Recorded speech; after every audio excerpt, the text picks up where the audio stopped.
Hi കൂട്ടുകാരെ, പുതിയൊരു വീഡിയോയിലേക്ക് എല്ലാവർക്കും സ്വാഗതം. അപ്പോൾ എൻ്റെ വീട്ടിലൊരു ബ്രഹ്മകമലം ഉണ്ടായിരുന്നു, അത് പൂത്ത് കേട്ടോ. ഇത് മുട്ട് വന്നതെന്ന് ഞാൻ അറിഞ്ഞില്ല. ഈ വിരിയാറായതിന് 2 ദിവസം മുമ്പാണ് ഞാനിത് കാണുന്നത് കേട്ടോ. കുഞ്ഞൊരു തണ്ട് കൊണ്ട് വെച്ചതായിരുന്നു. അപ്പോൾ അത് ഇങ്ങനെ പുതിയ തണ്ട് 1-2 എണ്ണമൊക്കെ വന്നിട്ടുണ്ടായിരുന്നു. പക്ഷേ അതിൽ പൂക്കളാകുന്നതിൻ്റെ ഒരു ഇതും കാണുന്നില്ല. കാരണം ഇത് ഒരുപാട് നല്ല സ്ട്രോങ് ആയിട്ട് പിടിച്ചതിന് ശേഷം ഇതിൽ പൂക്കൾ വരത്തുള്ളൂ എന്നാണ് ഞാൻ വിചാരിച്ചിരുന്നത്. അപ്പോൾ ഇത് രാത്രിയിൽ വിരിയും, രാത്രി നിൽക്കും, രാവിലെ ആകുമ്പോഴത്തേനും അത് കൂമ്പിപ്പോകും. അങ്ങനെയാണ് ഇതിൻ്റെ കണ്ടിട്ടില്ല. ഞാൻ ആദ്യമായിട്ടാണ്, എൻ്റെ വീട്ടിൽ ആദ്യമായിട്ടാണ് ഇത് പിടിക്കുന്നത് തന്നെ. നല്ല ഭംഗിയുണ്ടായിരുന്നു കേട്ടോ. ഇത് ശിവനാണോ? ഇവിടെയൊക്കെ എല്ലാവരും ശിവനാണ് വയ്ക്കാറുള്ളത്. ശിവൻ്റെ അമ്പലത്തിൽ കൊണ്ടുപോയി പൂജ ചെയ്യാറുണ്ട്. ഈ പൂ അമ്പലത്തിൽ സമർപ്പിക്കാറുണ്ട് ഇവിടെ. അല്ല, ഇത് വിഷ്ണുവിൻ്റെ പൂവാണോ എന്താണെന്ന് എനിക്ക് കറക്റ്റായിട്ട് അറിയത്തില്ല. ബ്രഹ്മകമലം എന്നാണ് അറിയപ്പെടുന്നത്. അപ്പം നിങ്ങൾക്കറിയാമെങ്കിൽ ഒന്ന് കമൻറ്റ് ചെയ്തേക്കുക. പിന്നെ ഇത് നമ്മുടെ വാരാഹിയുടെ പഞ്ചമി പൂജ ചെയ്തതിൻ്റെ, വഴിപാട് ചെയ്തതിൻ്റെയാണ് കേട്ടോ. ഇന്നലെ പഞ്ചമി ആയിരുന്നല്ലോ, അപ്പം പഞ്ചമി ദീപം കൊളുത്തിയിരുന്നു, നിവേദ്യമൊക്കെ സമർപ്പിച്ച് പൂജ ചെയ്തിരുന്നു.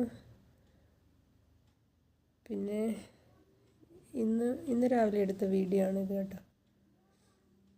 ഇപ്പം ഞായറാഴ്ച ആയതുകൊണ്ട് കുറച്ച് ലേറ്റായിട്ടാണ് ഉണർന്നത്. അപ്പം നമ്മുടെ ഈ മിക്സഡ് ആയിട്ടുള്ള സീഡെല്ലാം മേടിച്ച് ഞാൻ പൊടിപ്പിച്ച് വെച്ചിരുന്നല്ലോ. അപ്പോൾ അത് പൊടിപ്പിച്ച് വെച്ചിട്ട് പാലിൽ കലക്കി കുടിക്കാൻ ഒരു സുഖം പോരായിരുന്നു എനിക്ക്. പാലിലിട്ട് കുടിക്കുമ്പം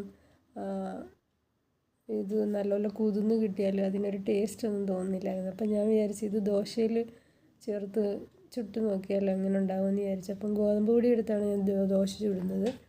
ഗോതമ്പ് പൊടി ചേർത്ത് ദോശ ഉണ്ടാക്കിയിട്ട് വലിയ കുഴപ്പമൊന്നുമില്ല കേട്ടോ. ഇത് ആദ്യമേ കുറച്ച് വെള്ളത്തിൽ കുതിർത്ത് വെച്ചതിന് ശേഷം മാവിൽ ചേർത്താൽ മതിയായിരുന്നു. അങ്ങനെയായിരുന്നു ഞാൻ ആദ്യം ചെയ്തത്. അപ്പോൾ ഇപ്പോൾ എടുത്തപ്പോൾ ഞാൻ ഡയറക്റ്റ് അങ്ങ് പൊടിക്കകത്തിലിട്ട് പോയി ഓർക്കാതെ.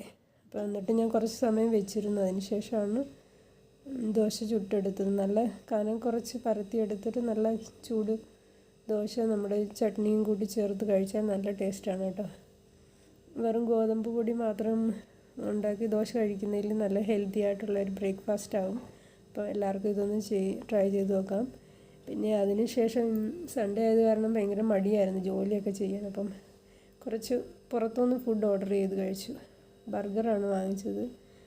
ഫുഡൊന്നും വേണമെന്ന് തോന്നിയില്ലായിരുന്നു. ലൈറ്റായിട്ട് ഇച്ചിരി ഒരു ബർഗർ മേടിച്ച് കഴിച്ചു, സോസും കൂട്ടി കഴിച്ചു. അതിനുശേഷം കുറച്ച് ട്യൂഷൻ വർക്കുകളൊക്കെ ഉണ്ടായിരുന്നു, മാത്സൊക്കെ പ്രിപ്പയർ ചെയ്യാനുണ്ടായിരുന്നു. അപ്പോൾ അതൊക്കെ ചെയ്ത് നോക്കുകയാണ്. അപ്പം മടിയെന്ന് പറഞ്ഞാലും മടിയായിരുന്നു ഇന്നത്തെ ദിവസം മൊത്തം. എല്ലാവരുടെയും വീട്ടിലും കാണും, തുണിയൊക്കെ കഴുകി പിറക്കി മടക്കി വയ്ക്കാനുള്ള സമയമൊന്നും കിട്ടിയില്ല. അങ്ങനെ കൊണ്ടുവന്ന് സെറ്റിലിട്ടിരുന്നു. എന്ന് തുണി സെറ്റിൽ കിടക്കുന്നു അന്ന് നമ്മുടെ വീട്ടിൽ ഗസ്റ്റ് വന്നിരിക്കും തീർച്ചയായിട്ടും. ഗസ്റ്റ് വരുമ്പോൾ ഇതും പിറക്കിക്കൊണ്ട് ഓടേണ്ടി വരുന്ന അവസ്ഥയും വന്നിട്ടുണ്ട്. ശരിയല്ലേ?